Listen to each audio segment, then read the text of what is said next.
1. When I was younger, around a decade ago, I used to love two things: cars and roads. Still, to this day I love cars, but the way I loved roads was through maps. My favorite activity when I was bored was to go on the Maps app and look at the highways that surrounded my area. My oldest sister, at the time, was the only sibling of mine who had a license. One summer day, she was bored and decided to take me and her boyfriend to an amusement park an hour and a half away from home. This story begins on the way back. My father needed the car at the dealership, as it was scheduled to have routine maintenance done the next morning. My father sent her the address of the dealership and requested that she drop the car off, and he will go pick us up at the dealer. Now that the context is out of the way, here is where my sister made a mistake. She typed in the address and clicked on the nearest place with that road. The issue is that the nearest place with that road was a town going an hour in the opposite direction. She gets onto a road I will call State Route 100. This intersects with Interstate 1, which we were supposed to get onto. When she passes the highway, this following interaction ensues. You were supposed to make that right. That's not what the map says. 5 minutes later I say again, we're heading in the wrong direction, this does not go home. Maybe it's an alternate route that's faster? I don't think a road going in the opposite direction is fast. Listen, I'm going to focus on what the map says, not on you. Just stop already. And with that, I followed her instruction. After all, why would I complain on going on a road I have never been on? From what I remember after that, we stopped for gas about half an hour in. My sister was still convinced we were going in the right direction, but why should I correct her? She is listening to the map after all. The fallout. We hit an expressway and my sister is convinced we made it home and is pleased with herself. This was until an overhead sign read, Town B Regional Airport, 1 mile. At this point, my sister realized her mistake. She starts freaking out, saying, I didn't know this road went here. I was following the map. Oh, P, why didn't you tell me we were going the wrong way? I was scared of her getting mad at me, so I just said, after you told me to stop, I just stopped paying attention to where you were going. She eventually pulled into a gas station and saw where she set her GPS to. After correcting her mistake, we had the opposite direction. Although the car ride was rather silent, we eventually see signs for the amusement park we started at, because she had to turn left at the road I originally told her to turn at. And that is how I turned a drive supposed to be an hour and a half into a 3.5-hour journey. Years have passed since this happened, and I told my father, who thought it was hysterical. I often consider telling my sister, but we sadly rarely speak anymore. Thank you for listening, and have a happy new year.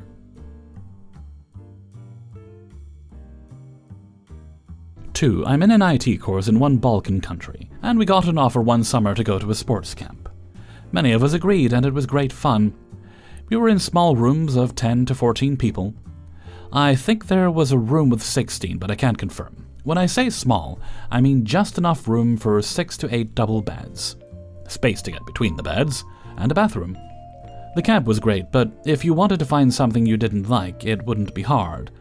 However, we had such a great time that we ignored most of the things. There was one rule we had a problem with: lights off at 11. Now, the rule is okay for kids, but we were between 16 and 20 years old in my room. Almost most activities that the camp organized itself finished after 11, which caused a problem because 12 boys needed to prepare for bed in the dark. The only light source we could use was in the bathroom, which would light up maybe 1/4 of the room, and after half it was pure darkness again. We complained, but they said to use flashlights from our phones. It was impractical, but somehow working. Until one of my friends and I were talking about that issue during the day, and I jokingly said, why don't we use the tape that my friend brought? We all brought a lot of random things like that. He actually thought it was a great idea. We talked to all roommates, and 2 of them even had flashlights. We asked the camp organizer if we could tape our phones and flashlights on the walls and windows so we could see better. He said, whatever. That night, we taped 12 phones with flashlights and 2 batteries on the windows, and turned them all on to look outside. It wasn't as bright as we expected, but enough for everyone passing by that sector to notice. 2 of our teachers passed by. One was trying to understand what was going on, And the second one, I found out later, knew what we planned and couldn't believe we actually did it. Then our director came by and he just asked, "What the heck did you do?" When we explained, he told us that he wasn't actually surprised. Then the camp workers started showing up, the same one who told us the first time to just use the phones. In his defense, he was following the rules from above, and told us we hadn't broken any rules, but the organizer would not be happy. The next day all phones were dead, and one battery was surprisingly still holding. Some sort of higher-up talked to us, and he thought it was funny. The rule has changed, and now lights off is at midnight for older groups. 3. Summary. I wanted to leave a toxic company. The CEO took it personally and decided to play me, postponing the end of my contract again and again, so I made sure I would not be the only one leaving. I had been working at this company for 7 years, climbing the ladder from internal to regional manager. About midway, the founder decides to leave and is replaced by a new CEO. Of course, the new guy comes with his buddies to take over the C-suite and starts meticulously turning what felt like family business into a toxic workplace. They pick their departments like risk players pick their countries. And it becomes obvious after a semester or so that they specialize in growth hacking through aggressive management and questionable business ethics. They don't ask about what we do or who our clients are. They only want to look at the payroll and decide who is too expensive and thus dispensable, and what can be relocated to cheaper countries, without digging into the roles and missions of the employees. A year into their reign, people start burning out, quitting or quiet quitting. Our partners and clients are leaving us as well, and our NPS and Glassdoor grade have never been so low. Their quick fix: HR trades hoodies against good reviews. After 2 years, I'm at a stage where I can't take it anymore. Every project I run for them gives me knots in my stomach, and I see no point in working for a company that cares so little about its clients, its employees, and has no reason to be other than make money with no vision nor strategy. I finally say yes to a headhunter and send in my resignation letter. I was confident I could shorten my 3-month notice period, as I got such great reviews. So I would have some time off between jobs to enjoy my 1-year-old, whom I had hardly seen over the past exhausting months. Next thing you know, the CEO calls me out of the blue to have some kind of improvised exit interview, asking me why I was leaving. I naively thought that exit interviews were about being honest. It turns out not. It all started with what a great manager I was, and how everyone loved working with me. How I always deliver, and what a pillar I was to this company. After I explained the reasons of my leaving in a most diplomatic way, it finished by how unprofessional I was being, how it wouldn't make a difference anyway, and what a coward I was. Rats leaving the boat, as they say. He finished the conversation with, "I know your supervisor agreed to let you go earlier, but she's off on sick leave and I'm in charge. I could help you, but I won't." Of course, I leave the meeting absolutely devastated, not only by the last bit, but by the whole conversation. Luckily, the very next day the CEO calls me again, and in a half-apologetic tone, he explains that he has slept on it and is willing to let me go early if I work twice as hard to finish a new product he puts on my plate while doing my handover. "You can be gone a month from now, but do keep it between us, or people will get depressed when they hear the news." Do you see where this is going? A friend I have on the board of directors tells me, "We all know about your leaving. The CEO was furious and made it clear to us he'd have you work your ass off until the very last day of your contract." And indeed, when I reached out to the CEO a month later, a new project lands on my plate. "But as soon as you're done, you're gone." And then it's about HR paperwork taking time, then the need for me to onboard a new team member before I leave. There's always a good reason, so in the end, I did serve my full notice. "Oh, you don't want anyone to know?" Everyone will know. I write a killer review on Glassdoor and send a very short message on the internal network stating I have decided to leave, but without more details. Of course, tons of people reach out and get to hear the full story. I can't say if I'm a pillar in this company, but I certainly have tons of friends in all branches globally. And when they hear of the whole situation, adding up to their existing frustration, they start talking about leaving as well, and I do my best to encourage them to do so. Within 2 weeks, my whole team resigned, as did 3 regional heads of sales and 5 colleagues in other departments. I was not the reason per se, but definitely the straw that broke the camel's back. My friend on the board of directors keeps sending me screenshots of managers complaining to the CEO about letting me go. I quote, "Letting this guy go was a disaster and the stupidest move." I don't really enjoy it though. I used to love this company, and it just feels like a huge waste to me. 4. Trigger warning, shoplifting, petty crime involved in the revenge. It's okay though, Jesus approved. This takes place many years ago. My late ex-husband, who was super self-righteous and a pillar of the community, and a mediocre fish in a pond full of floating religious turds. Southern USA, so if you know, you know. He had purchased a $248 lawnmower from a Big Blue store. The day he bought it, he attempted to use it, and it did not work. He took it back the same day to the store, and they would not refund him the money at all. It had grass stains on it from the attempts to use it, so they used that reason not to refund. Evidently, at that time, a big press story was going on about how people were gaming the big stores by renting stuff, so they were cracking down on returns. He was a super religious guy that was totally insulted and furious that anyone would doubt his honorable word. Anyway, on to the revenge. It took me a while to catch on to what was going on. He would still shop there every payday. He'd fill the cart up and send me and the kids out to get it in the truck while he checked out. When he got back into the truck, he'd pull out a notebook and write in it. I'd ask what he was writing, and he'd say, "A note for Sunday service. A scripture I thought about while I was in the store." Stuff like that. One time I was with him as he checked out, and I pointed out to the cashier that she forgot to scan the big bags of animal food on the bottom of the cart.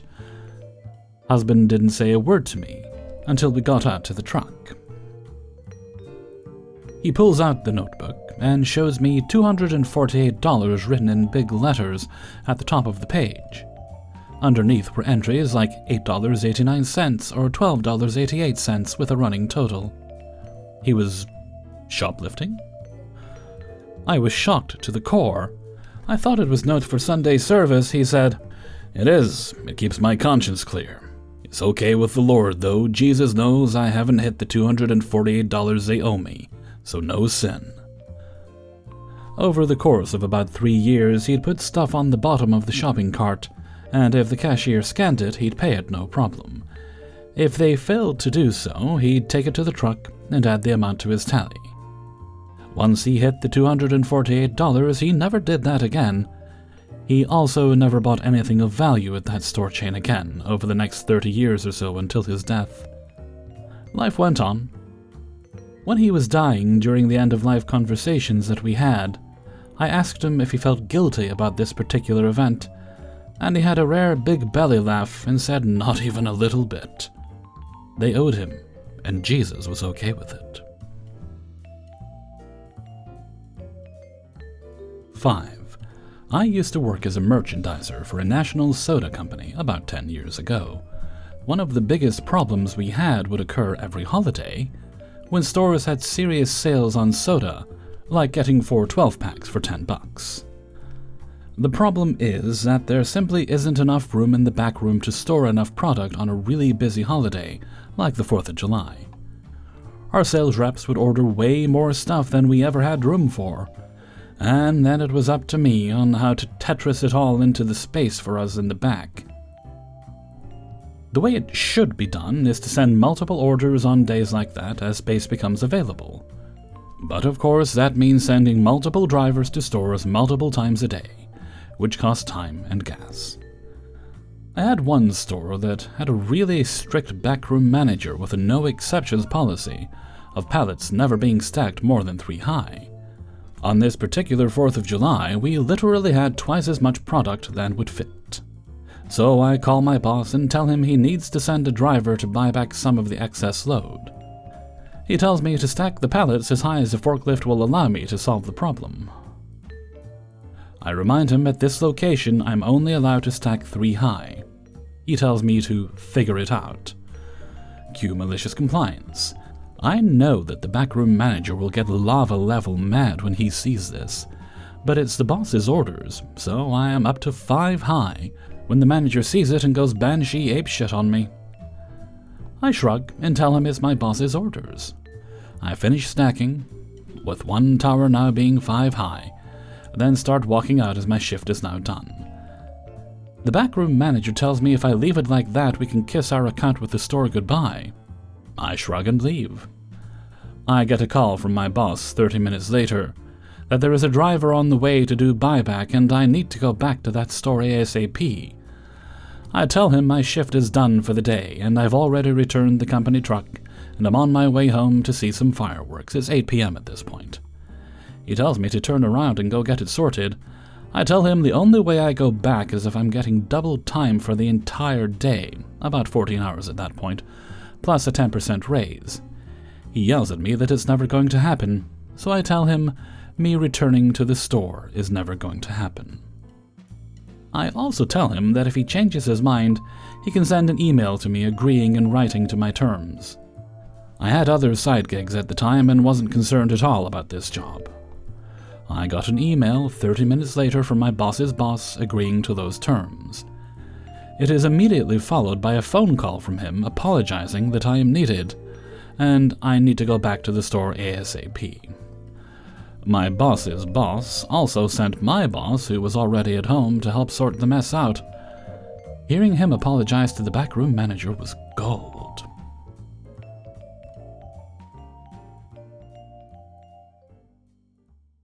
Hey everybody, Hellfreezer here, and thank you very much for listening to Revenge is Ice Cream, episode 329.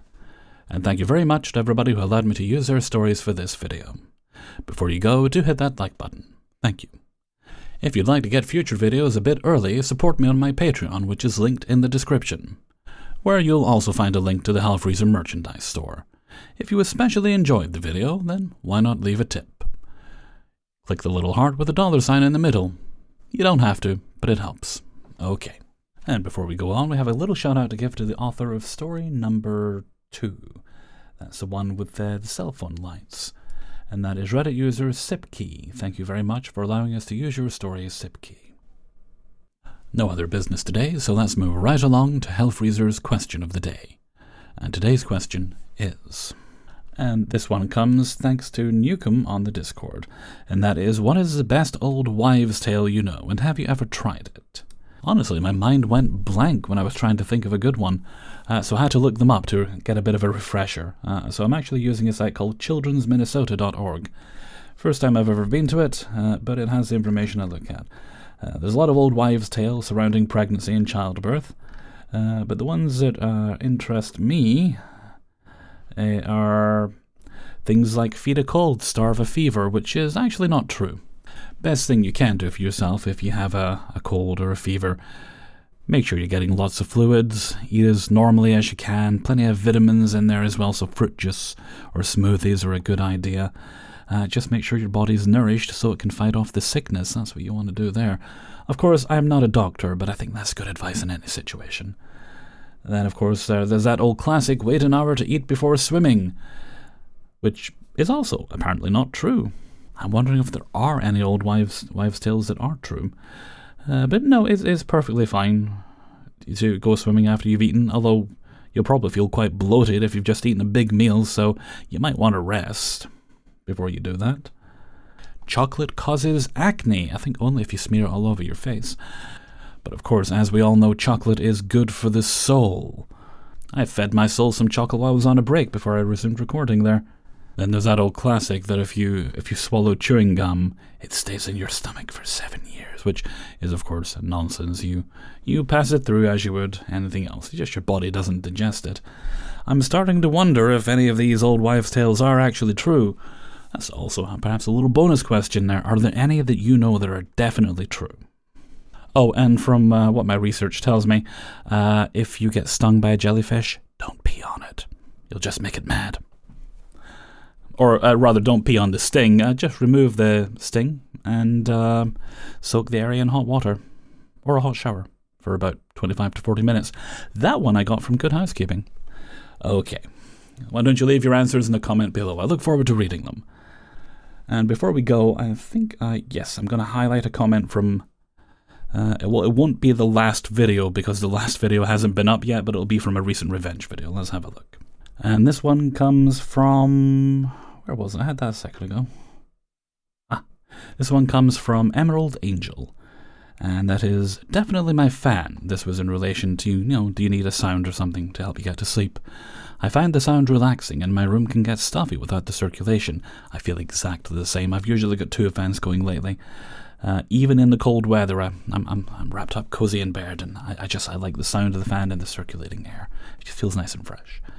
Sometimes, they say, I'll turn on my multicolored oil diffuser.